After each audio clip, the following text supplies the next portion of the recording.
Good morning. I am Linda Lowe, L-I-N-D-A-L-O-E-W, from Chicago for Abortion Rights and the newly formed Bodies Outside Unjust Laws, a coalition demanding reproductive justice and LGBTQ plus rights across the United States.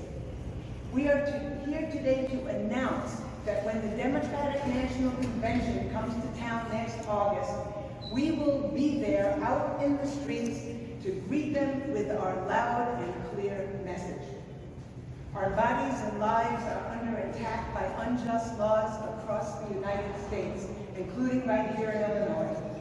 Despite the fact that a majority of Americans support the right to safe, legal, and accessible abortion and full reproductive justice, as well as full rights for LGBTQ plus communities, we are experiencing escalating assaults on access to abortion, bans or near total bans in 14 states, crisis pregnancy centers posing as real clinics and then impeding the right to get an abortion, continuing to function without oversight or accountability, maternal and infant mortality rates rising, the U.S. Supreme Court planning to hear and decide the case that could effectively ban or significantly curtail the distribution of mifepristone, one of two abortion medications safely used in 53% of all United States abortions, as well as assaults on the basic right to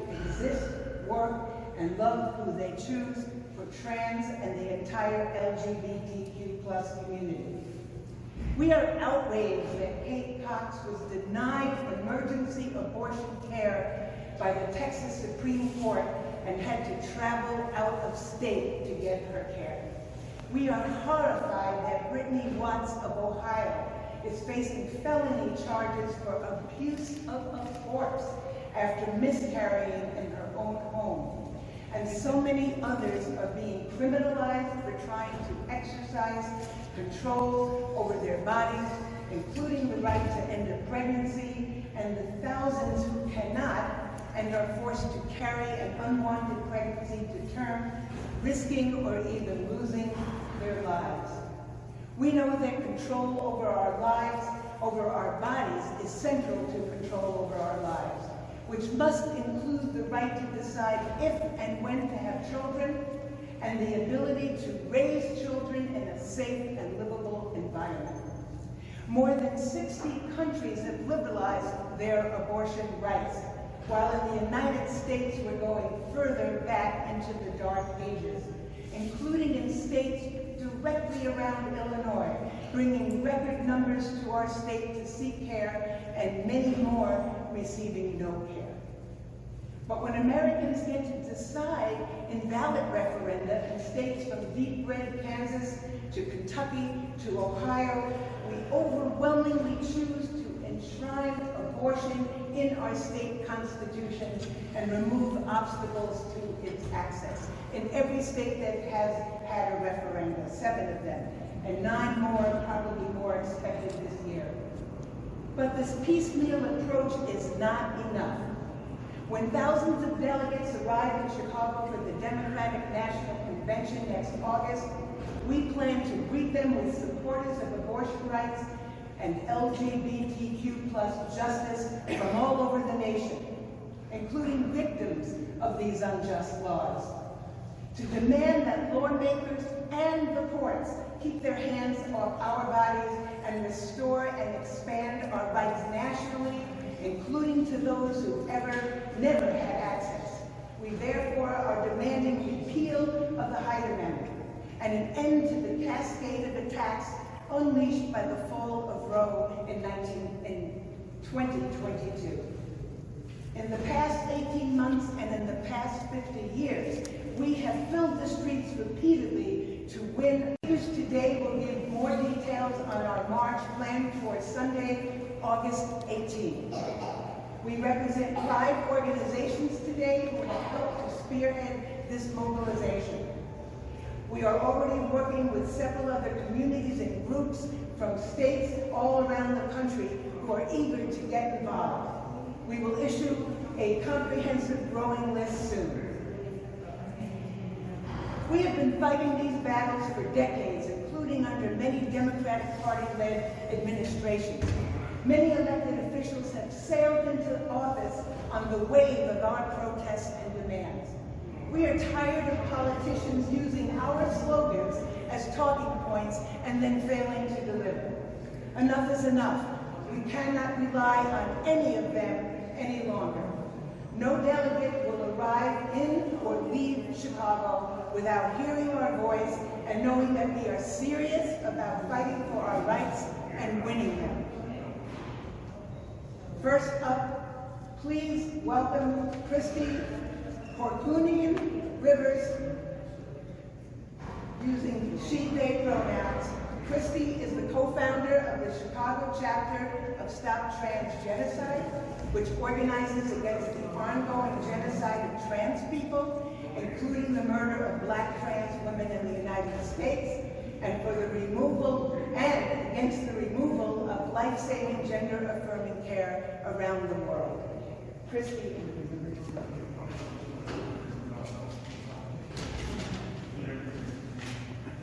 Thank you, Linda. I am Christy Keorkunian-Rivers, K-R-I-S-T-I-K-E-O-R-K-U-N-I-A-N, Rivers, R-I-V-E-R-S. She, they pronouns, and yes, I go back to the Chicago chapter of Stop Trans Genocide. As the Democratic National Convention descends upon this city, we organizers will give increasing reminders of the perilous consequences that may unfold for the Democratic Party if our demands for solid, unwavering reproductive justice are not met. Paying inadequate lip service to us during this wave of restrictive abortion laws gripping the nation that disproportionately affect marginalized communities, Black, brown, queer, trans, poor, underserved, and the intersections of each, reinforces the shackles of inequality. Trying to pander to the voting public with lies that ultimately dissolve when the term is won, we will not abide. From the relentless assault on reproductive rights to the systemic inequalities embedded in healthcare access, allowing medication abortions to come under fire, and worse, Democrats cannot afford to overlook the impending storm we will bring to you. We are done allowing the language and uncontested actions that dignify an increasingly conservative status quo. There has always been a body count to this practice. Ignorance is complicity. Silence is still, as always, violence. You, the Democratic Party, have largely been silent on the rights of trans and queer people, the genocide of Palestinians, the right to access adequate health care, and have done little to nothing about the rise of fascism that plagues our country today. So hear us, and hear us well. We will win. Despite the unprecedented attacks on bodily autonomy since the Dobbs decision, we have mobilized together to meet higher abortion needs than the previous year. So, you will either be on board on the right side of history, or you will be forced to reconcile your choices on the chopping block for generations to come. Thank you very much, Christy. Next up, please welcome Jamie Alton. Jamie uses she, her pronouns, and is a Chicago Abortion Fund volunteer and a movement building cohort steering committee member. The Chicago Abortion Fund affirms a person's right to bodily autonomy by providing financial, logistical, and emotional support to people seeking abortion care in Chicago, in Illinois, and throughout the Midwest. Jamie. Good morning. My name is Jamie Alton, J-A-Y-M-E-A-L-T-O-N. I use she, her pronouns, and I am a steering committee member of the movement building cohort at the Chicago Abortion Fund, or TAP, which is Illinois' statewide abortion fund that supports people across the Midwest and beyond. CAF provides individualized case management to hundreds of people seeking abortion care each month with no eligibility requirements or needs testing. In the year and a half since the Dobbs decision, CAF has heard from and attempted to support more than 16,500 individuals based in over 40 states, from places as far away as Texas to as close to right here in Chicago. Support requests on our helpline have increased by 92% compared to the pre-Dobbs numbers. Our independent abortion fund has pushed out nearly $5 million in direct service alone since the fall of Roe.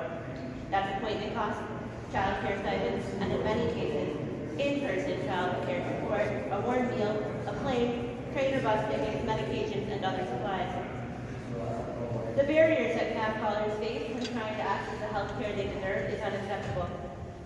Barriers to abortion care are not new, but the length that so many are having to go to in order to access abortion care in this new era is unlike anything CAF has ever seen before. In light of this new era, CAF has joined forces with collectives, organizations, and individuals across the country to take action on August 24, 2024, around the DNC, when we will demand bodily autonomy and reproductive justice for all. We, as one of several abortion funds represented in this coalition, are here to highlight the reality that people seeking abortion care are experiencing and to call on our elected officials to advance bold policies that will allow people to have autonomy over their bodies, their families, and their lives. While we continue to be proud of our work that navigates thousands of people to abortion care, we need to be very clear that the restrictions and bans, or near bans, of color, low-income communities, immigrants, queer and trans people, young people, disabled people, those experiencing domestic violence, individuals who are incarcerated, people in rural communities, and those who are members of other marginalized and systemically oppressed groups. The work of abortion funds is critical to address the crisis people are facing today, but this cannot be the only solution, the long-term solution. To ensure abortion care is accessible for all, we must hold our politicians accountable for investing in life-affirming resources and protecting our communities. We must work together toward a future of reproductive justice where everyone can access the health care and resources they need, want, and deserve in their own communities with dignity and affirmation. We hope to see folks out in the streets this August and alongside us throughout the new year as we face what is to come. Thank you. Thank you so much, Jamie. Next up, please welcome Lisa Battisford. Lisa uses she, her pronouns and is the founder and president of Reproductive Transparency Now, an advocacy organization based right here in Chicago, whose mission is to advance reproductive justice by raising awareness about the dangers of anti-abortion crisis pregnancy centers through direct action, education, and advocacy. Lisa. Thank you, Linda. So as Linda mentioned, my name is Lisa Battisford, L-I-S-A B-A-T-T-I-S-F-O-R-E, and I'm the founder and president of Reproductive Transparency Now, an advocacy organization based here in Chicago. Our mission is to advance reproductive justice by raising awareness about anti-abortion crisis pregnancy centers, of which there are 100 in the state of Illinois, yes, even in blue states, and approximately 3,000 in the United States. Why is that important? Because on July 27th of this year, I stood behind the Illinois Attorney General as he announced to the media that the law, SB 1909, which held anti-abortion crisis pregnancy centers accountable for their deceptive practices, had been signed into law. He stood firm, claiming that he would defend this law in court. In fact, he had powered the law throughout the legislative process at the expense of taking other actions which would have been much legally safer. Instead, he stood there and he defended the law, saying he would defend it in court, and a lawsuit was shortly thereafter filed in federal court in Rockford, Illinois. Then we had radio silence. The Attorney General made a deal with the anti-abortion groups, which was announced in the Chicago Tribune on December 11th, which completely blindsided advocates across the state. And by December 14th, it was a done deal. and SB 1909 is enjoined by a permanent injunction from federal court. This is an example of our elected officials failing us. It is not enough to be pro-choice in your heart. You need to take action. This applies to people all over this country, as well as our elected officials. We have to hold them accountable for taking action to protect the people who are dying due to their rights being stripped away. Anti-choice and anti-LGBTQ bigots are rejoicing at the loss of SB 1909, while we stand by and wait for politicians to finally do something. But we're not just going to wait around anymore. It's time to take action. It's time to hold them accountable. And you can see from this group today and over the next 8 months, we will be preparing to do just that. Thank you. Thank you very much, Lisa. Finally, we have Andy Thayer, who is not particular about pronouns. Andy is a longtime Chicago activist, co-founder of the Gay Liberation Network, member of Chicago for Abortion Rights, and was an organizer for the biggest march against Chicago's most recent national security event, which was the NATO 2012 conference. Andy.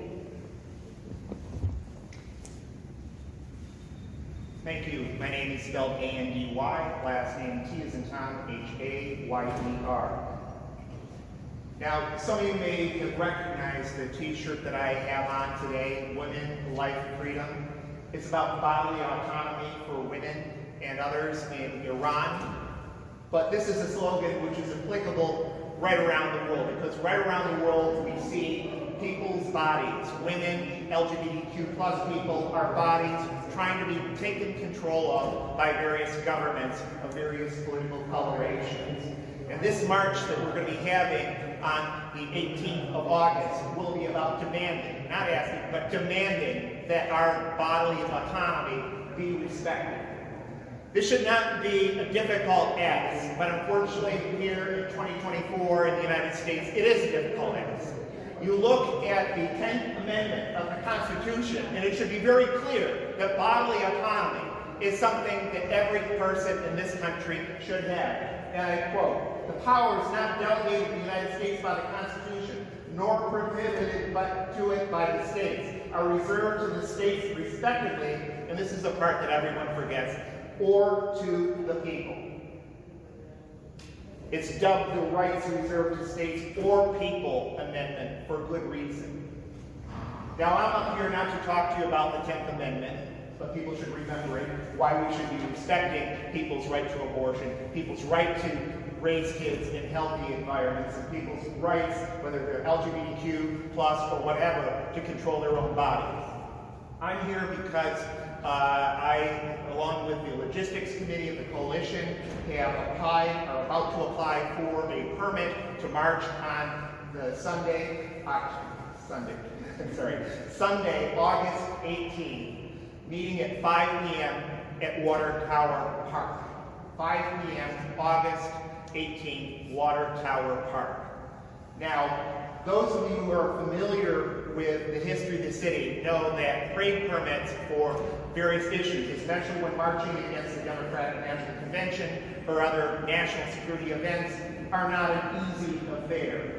That mayors from Braun back to Richard J. Daley in the 1968 convention, yes, I was 8 years old then, have had a difficulty marching in this city and actually exercising our First Amendment right to assemble and protest.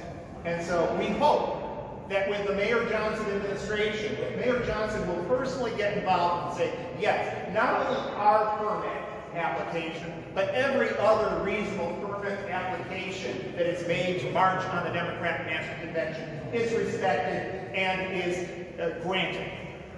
Now that's going to be a very big change from what the history of the city has been heretofore. And so my challenge, our challenge to Mayor Johnson is respect people's right to protest. No salt trucks, no cops pushing people around, respect our right to protest. And so in just a few minutes here, we're going to be walking into the Department of Transportation office where these permit applications are filed, and you're all welcome to join us. I don't know what they'll have to say about that, but before we do that, we'd like to open it up to questions, not just for me, but all the other speakers here. So, fire away. One quick question for anyone. The DNC is probably going to be the closest ideologically aligned group to your own groups. Why protest here and not a few miles north of Milwaukee, where you've got the RNC? Well, others can jump in. Some of us will be protesting, and I think most everyone here will be protesting against the RNC. The problem with the Democrats, as Lisa mentioned so eloquently, is that they promise a lot and then deliver very little. I mean, I remember when the Democrats had both houses of Congress and the presidency, and our demands were ignored. Not just the positive ones, but getting rid of the Hyde Amendment, of all things, which should have been the easiest lift of all. The fact of the matter is the Democrats have used our issues to gain electoral advantage and then given us the bare minimum. They like to, in the words of political analysts, hold the issue, because it's very useful for them. Not unlike the Republicans holding the issue of refugee and immigrant rights, because if you solve it, then there's no reason to vote for them. But let's take that one more step, though. If the Democrats have not been strong enough on this issue, where do you go? I mean, where do the votes go? And if the votes don't go to the Democrats, doesn't that mean that the people who definitely don't have your interest at heart? We're sending a very clear message. We want national legislation for not just abortion rights and reproductive rights, but also LGBTQ autonomy. That this whole idea that we have to play whack-a-mole, going from state to state, fighting all these ridiculous laws and these gerrymandered legislatures.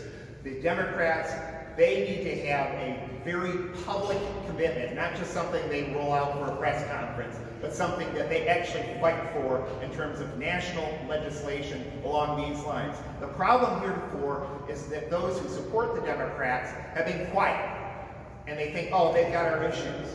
We need to make demands from the left of the mainstream Democratic Party to demand that the demands that most people in the United States support, that they get behind them. Everyone, you know, the majorities in all the states, as Linda was saying, support abortion rights. We've got to see a national legislation embodying that. We're going to let other people respond. I just want to say that we are not telling people who they should vote for. In fact, the right to vote is also under serious attack, and people are fighting to keep that alive, and we stand with them. However, whoever is in office, and some of the most sincere ones, and there are a few, have said, don't just count on me, put pressure on me. That has been historically been shown to how we have gotten everything in this country. It's how civil rights were first won, and it's still a fight to enforce those rights. It's how troops were finally withdrawn from the Vietnam War. I was alive during that period, and what Andy described, and also before Roe v. Wade, which everybody has stated was never enough and didn't cover everyone in this country. But that was a result of the civil rights movement, the anti-war movement, and the burgeoning women's rights movement that existed in that time. Even the Supreme Court then was actually made up of Republican appointees by and large. But the pressure that a huge, massive number of people, which we have not yet seen be brought to bear, is what we are bringing to the streets so that everybody in attendance at the Democratic National Convention will hear us. And it won't just be during the DNC. It'll be in the days, months, and weeks to follow, all the way up through and beyond the November elections. If we have to stop this country, whether it's at the Supreme Court, in the streets of Washington, D.C., marching in every capital across the nation, I think that the majority of people will eventually hold sway. That's what our protest will be about. And if I can ask you and anybody else who wants to speak on this, why do you feel or you believe that this is a winning issue for the Democratic Party? And the fact that people are being hesitant suggests that maybe people are trying to hope to just keep it down the middle. Quite frankly, they haven't delivered. We've had periods where Democrats have had a majority in both houses of the legislature nationally. We've had Democratic presidents, and once they are finally in office, the pressures of who finances them, the pressures of people who finance the people getting elected in state legislatures, the people who appoint judges, this has been a roadblock. It's stymied the will and the voice of the majority of American people. But I was asking why you think the Democrats can win on this issue. Well, I can't even say for sure that they will win on this issue. I think there's a lot of people who are very upset that they voted for, let's say, for example, the people that had voted in these referendums. In Michigan, young people, first-time voters, stood for hours and hours online to vote for a referendum, not for a politician. I believe that people are coming to see that politicians alone are not the path to our liberation, to our immediate goals, or to our ultimately having the rights that exist and the rights we're still fighting for. So I'm not saying that politicians haven't marched with us and been sincere, and we're not telling people who to vote for, but I believe that we have the power to make change if we mobilize it and stay consistently at it. And if anybody else wants to say anything. So I think the key to remember here is that politicians are continuing to preserve the issue, to hold on to it so that they can use it as a playing card in the elections. The fact of the matter is, most people in the United States support abortion rights and support LGBTQ rights. And it's the same groups of people who are against both of those things.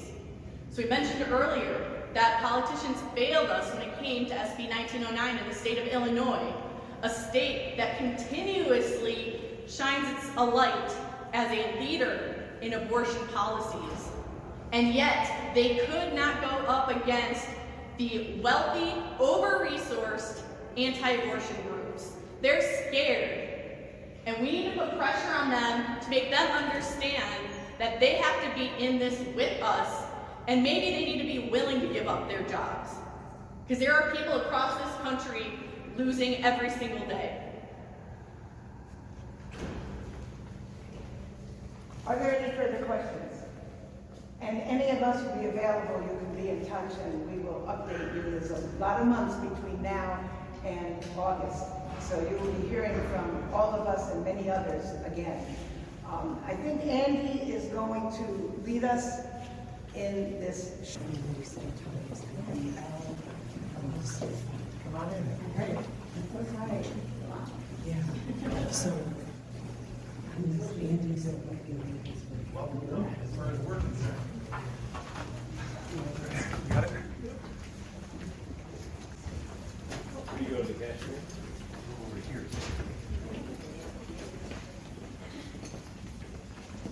Good morning. We are here to apply for a permit for a march around the Democratic National Convention. I've got the permit application here. I worked in the driveway section. I'm just sitting here. So I did the parade. Okay. Thank you. Here's a permit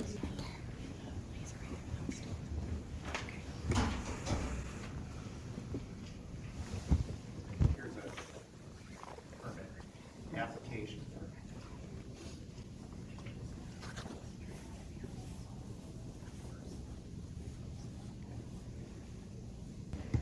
We have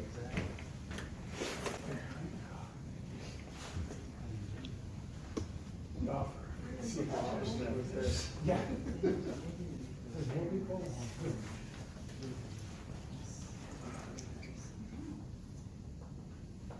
Good morning.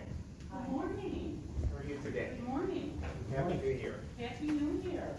We have a March permit application here. And I've got a check for $50, which should be made payable to the city of Chicago, I presume? Yes, please. Hey, Audrey.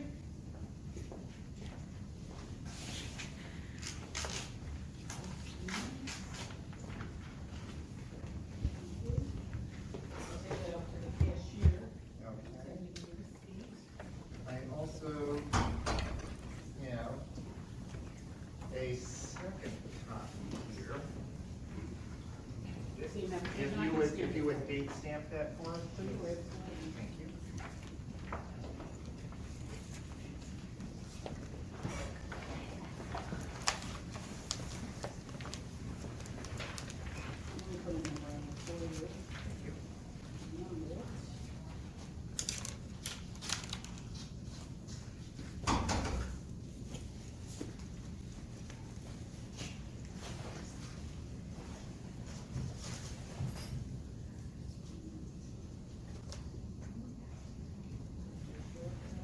Thank you.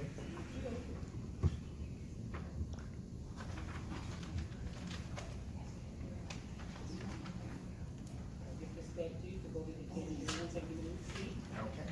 1 second to make some adjustments.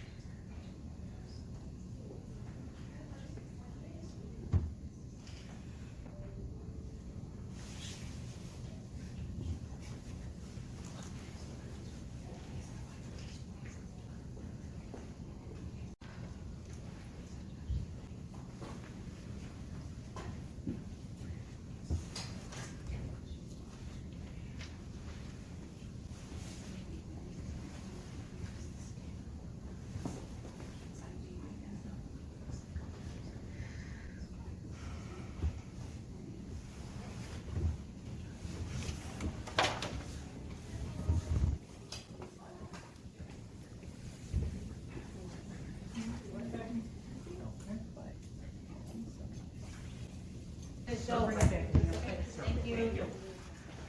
I'll be back. Done? Good morning. How are you? Yep.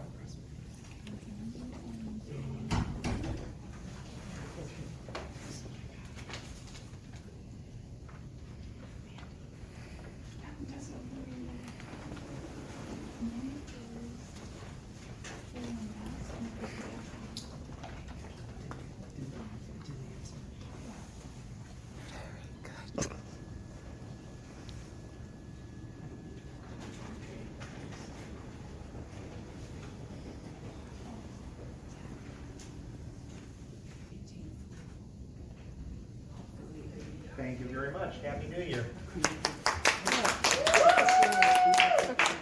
one. Oh, yeah, number one.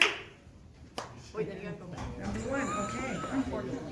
What's the next step? Today, the permit, August the March.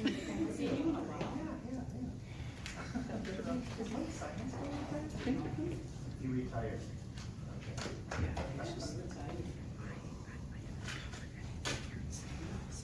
Thank you very much. You're welcome. Okay. Take care. Hold that receipt up.